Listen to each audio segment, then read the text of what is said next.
있다는 것입니다. 오늘 여기에 보니까 정말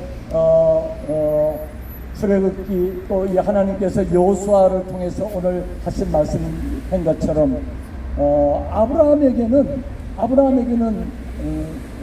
두 아들이 있었습니다. 첫째 아들이 이삭이고 둘째 아들이 야곱인 것입니다. 그 이삭과 야곱이 하나님이 보통 이스라엘에는 장자를 축복하고 장자권을 주어서 장자가 잘되게 했습니다. 그런데 오늘 여기 보니까 하나님께서 첫째 아들 에서를 택하지 이삭을 택하지 아니하시고 하나님께서 이삭을 택한 것을 볼 수가 있습니다. 여러분, 이 에서는 어떻게 되어 있습니까?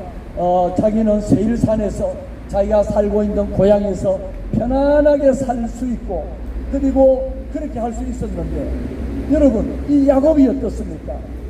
이 야곱의 가족은 애굽의 택합받은 야곱의 가족들은 고난을 당하고 어려움을 당하고 그렇게 하는 것을 성경에서 우리가 볼 수가 있는 것입니다. 그러면 하나님께서 왜 하나님이 택한 사람에게 이런 고난을 주셨다는 것입니다. 여러분, 그런 고난 가운데 야곱이 이스라엘이 되게 하시고, 하나님이 그런 고난 가운데 하나님의 뜻을 전하게 하시고, 하나님이 그런 고난 가운데 하나님의 뜻을 나타내는 그런 일들이 있다고 하는 것입니다. 여러분, 우리가 예수님이 말씀 전하고 난 이후에 초대교회의 성도들은 굉장히 어려움들을 많이 당한 것을 우리가 알 수가 있습니다. 초대교회의 성도님들이 그 어려움을 당할 때에, 그럼에도 불구하고 하나님의 역사는 그 가운데 말씀으로 역사하셔서 하루에 복음을 전하는데 3,000명씩 죽게 돌아오는 역사를 일으키기도 하시고, 그런 어려움들이 있었습니다. 사도행전 8장 1절에 보면 정말 하나님의 스데반이 순교하는 그 사건을 통해서 하나님께서 그 예루살렘에 교회에 믿음의 형제들이 모여있는 것을 그 스데반의 순교를 통해서 흩어놓으시고, 그런 고난과 박해를 통해서 복음이 이방 땅에 들어가게 하는 놀라운 역사를 우리 하나님께서 그런 역사를 행한 것을 우리가 알 수가 있는 것입니다. 그래서 오늘 요한계시록에 나오는 7교회 중에서 칭찬받는 교회가 서머나 교회와 빌라델피아 2개밖에 없지만은, 하나님은 서머나 교회에게 내가 내 환난과 곤란과 궁핍을 안다라고 말씀하고 있는 것입니다. 그리고 너가 고난을 당하고 궁핍을 당하고 핍박을 당하지만 실상은 너희가 부자라고 말하고 있습니다. 여러분, 우리가 부자라는 것은 물질적인 부자가 아니지 않습니까? 영적으로 자유롭고 하나님 말씀 가운데 자유로운 그것이 우리에게 부자라고 말하고 있는 것입니다. 하나님의 영광의 멸류관, 생명의 멸류관을 주겠다고 하는 그 약속을 받은 삶이 부자라고 하는 것입니다. 그리고 이 우리의 뜻밖의 선물 가운데는 어떤 것이 있는가 하면은, 고난이 주는 선물 가운데는 기도가 있다는 것입니다. 출애굽기 2장에 보면은 애굽에 끌려간 야곱의 자손들은 하나님을 향해서 울부짖어 기도하는 것입니다. 그 기도가 하나님께 상달되고 조상들과 그 자녀들에게, 하나님의 자녀들에게 약속하신 것을 기억하고 이스라엘 백성들을 출애굽시키는 그런 역사를 행하는 것을 우리가 알 수가 있는 것입니다. 여러분, 우리는 이런 고난을 당할 때에 하나님께서 나에게 주신 은혜다라고 생각하고 그런 고난을 잘 감당하는 저와 여러분 되기를 주의 이름으로 축복합니다. 아멘. 여러분, 저도 인생 많이 살지 않았지만은 한평생 살아보니까 참 여러가지 지나놓고 보니까 참 감사하지만은, 그때는 왜 하나님이 이렇게 하실까 하는 이해 안 되는 일들이 너무 많이 있다는 것입니다. 여러분에게 여러 번 얘기했지만은 저의 부모님은 평양에 사시다가 6.25 때에 6.25 때 공산권이 되어지고 그러다 보니까 기차통 위에 타고 떨어질까 싶어서 떨어지면 죽으니까 끈을 묶어서 가족 하나로 떨어지면 죽으면 안 되니까 그렇게 해서 기차통 위에 타고 겨우 타고 그것도 뭐 그렇게 못한 사람도 많이 있었겠죠. 내려온 것이 부산 첩포동이었습니다. 그래서 저는 부산 첩포동에 와서 여기 나와서 여기서 태어났습니다. 여러분, 우리의 삶의 고비, 개인의 가족사, 우리 교회사, 또 여러분 우리의 나라 대한민국의 역사를 보면은 많은 고비 어려움들이 있습니다. 일제 36년 동안의 어려움을 당하고 또 있습니다. 여러분 왜 그렇습니까? 하나님이 살아계시다면 왜 이런 고난을 주냐는 것입니다. 그러나 그 고난 가운데는 하나님의 숨은 뜻이 있고 그 고난을 통해서 기도하게 하고 그 기도를 통해서 우리가 달라지고 하나님의 뜻을 알게 되고 그 하나님의 뜻을 세계 만방에 전하는 그런 교회가 된다는 것입니다. 저는 최근에 요즘에 정부가 하는 정책에 대한 관심을 많이 갖고 전국을 2번 돌면서 우리 목사님들에게 목사님 어르신들에게 전도하기 위해서 치매 예방학교를 만들어야 됩니다고 전국을 2번 돌았습니다. 2번 돌고 나니까 있는 목사님들이 모이기 시작했습니다. 뜻있는 목사님들이 몇 분 모이느냐 2주간 돌았는데 약 70명에서 80명의 목사님이 치매 예방학교를 하겠다고 모였습니다. 그래서 4주간을 지역마다 치매 예방학교 전문 교육을 시켰습니다.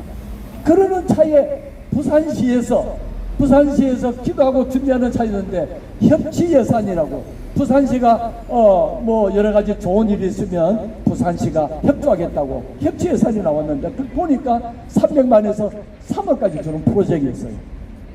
바로 프로젝트를 신청을 했죠. 그래가지고 집어넣었는데 3억 프로젝트를 부산에 6개의 목사님들이 1차로 하신 분이 6개의 목사님이 치매 예방학교를 준비하는데 그것에 참여한 목사님들 이어서 프로젝트를 냈는데 3억을 냈는데 1차에 합격이 됐어요. 할렐루야. 아멘. 어르신들을 전도하는 일에 굉장한 그 터전을 넣는데 유익하게 교회가 여러분 특히 작은 교회가 예산이 어떻게 있습니까? 그렇더라고요. 그래서 1차적인 교장 교육을 지난주에 제주도에서 했는데 정말 유익하게 목사님들 모여서 기도하고 준비하고 노인들에게 어떻게 하면 복음을 전할 것인가 이런 부분을 구체적으로 연구하고 준비하고 앞으로 치매 예방학교를 열어서 지역에 있는 많은 어르신들이 치매가 빨리 안 오도록 그런 교육을 한다는 거죠. 하나님 말씀 안에서 복음 안에서 여러분 우리가 어려울 때는 반드시 하나님의 뜻이 있기 때문에 기도하는 저와 여러분 되기를 주의 이름으로 축복합니다. 아멘. 마지막입니다. 세 번째로 고난을 당할 때에 고난을 주시는 하나님은 고난 가운데 뜻밖의 우리에게 간증들을 주신다는 것입니다. 우리가 고난을 통해서 어려움을 당하고 있었는데 그 고난이 지나놓고 보니까 간증이 된다는 것입니다. 우리가 북녘 동포를 많이 만납니다. 그런데 이분들이 그때는 몰랐는데 탈출하는 과정에서 정말 발각될 수밖에 없었던 그런 순간이었는데 아니 그게는 무슨 나무도 없었고 뭐 피할 곳이 없었는데 어려움을 당하고 공안이 들이닥치고 할 때에 자기를 숨겨주는 그런 나무라든지 그런 피할 곳이 있었다는 거죠. 그러면서 간증하면서 그런 얘기를 저는 많이 들어봤습니다. 여러분 35,000명이 되는 그 많은 분의 기적을 하나님께서 한 사람 한 사람 북녘 땅에서 이곳까지 오는 데에는 정말 우리가 잘 알잖아요. 눈물 없이 밤새도록 들어도 또 들어야 되고 그 아픔들 그 고난들 그것들을 우리가 들어보면은 끝이 없이 정말 그런 것들을 우리가 들어보지 않습니까? 저는 많은 탈북민들에게 탈출 과정 들어보면은 기가 막히는 것입니다. 오다가 죽는 사람도 태반이고 그럼에도 불구하고 살고 남아서 왔다는 거죠. 여기 와서 보니까 웃자다 보니까 목사님 가정을 만난 거예요. 웃자다 보니까 하나님의 인도였겠죠. 그래서 교회나 의동에 예수 믿게 되고 이 자리에 함께한 귀한 자매도 있다는 것입니다. 여러분 우리가 여기 와서 보니까 내가 그렇게 당한 고난은 고난으로만 생각했는데 하나님이 나를 그런 고난 가운데 빼어내셔서 남쪽 땅에 오게 하시고 이곳에서 예수 믿게 하시고 구원 먹게 하시는 그런 놀라운 은총을 감사하고 찬양한다는 것입니다. 할렐루야. 아멘. 저와 여러분도 우리의 삶 가운데 어려움이 많이 있지만은 우리 그런 고난과 그런 것을 통해서 하나님 앞에 간증거리가 있는 삶이 되기를 주의 이름으로 축복합니다. 아멘. 오늘 우리가 이 북성 반대 기도에 정말 귀한 자리입니다. 여러분 여기에 모인 것이 그냥 벌써 6년 이상 이렇게 모여서 기도하는 것 쉽지 않은 일입니다. 여러분 하나님께 기도하는데 왜 우리 기도가 들어지지 않느냐, 왜 중국은 탈북남녀를 인정하지 않느냐, 정말 이런 안타까움이 들 수 있지만 그러나 이 기도를 통해서 이 기도를 통해서 우리 자신을 발견하고 하나님 뜻을 발견하고 비록 우리가 기도가 되질지 모르지만 하나님께서 저와 여러분의 기도를 반드시 들어 응답할 줄 믿습니다. 아멘. 이 기도를 통해서 하나님께 큰 영광 돌리고 북녘 땅에 빨리 자유가 오고 북한에 억류되어 있는 많은 선교사들이 빨리 속히 노임을 받고 중국과 러시아와 동남아에서 유리방황하는 그 탈북민들에게 많은 선교사들과 믿음의 사랑을 통해서 복음이 전해지는 놀라운 역사가 일어나기를 주의 이름으로 축복합니다. 아멘. 하나님 아버지 감사합니다. 오늘 이 통광 기도를 통해서 하나님 우리에게 하나님의 이스라엘 백성 자녀들에게 고난을 주신 것은 기도하기 위해서, 하나님께서 하나님의 그 놀라운 말씀을 깨닫게 하기 위해서, 우리에게 간증거리를 주기 위해서 주신 줄 압니다. 아버지 하나님, 오늘 이 기도회가 하나님 앞에 정말 우리의 기도를 통해서 놀라운 은혜를 체험하게 하시옵시고 하나님의 놀라운 역사를 바라보며 북녘 땅에 속히 하나님의 자유가 오게 하시고 속히 복음이 들어갈 수 있도록 은혜 베풀어 주시기를 원합니다. 오늘의 모든 기도의 순서들을 받아 응답하여 주시옵소서. 우리 구주 예수님 이름으로 기도하옵나이다. 아멘.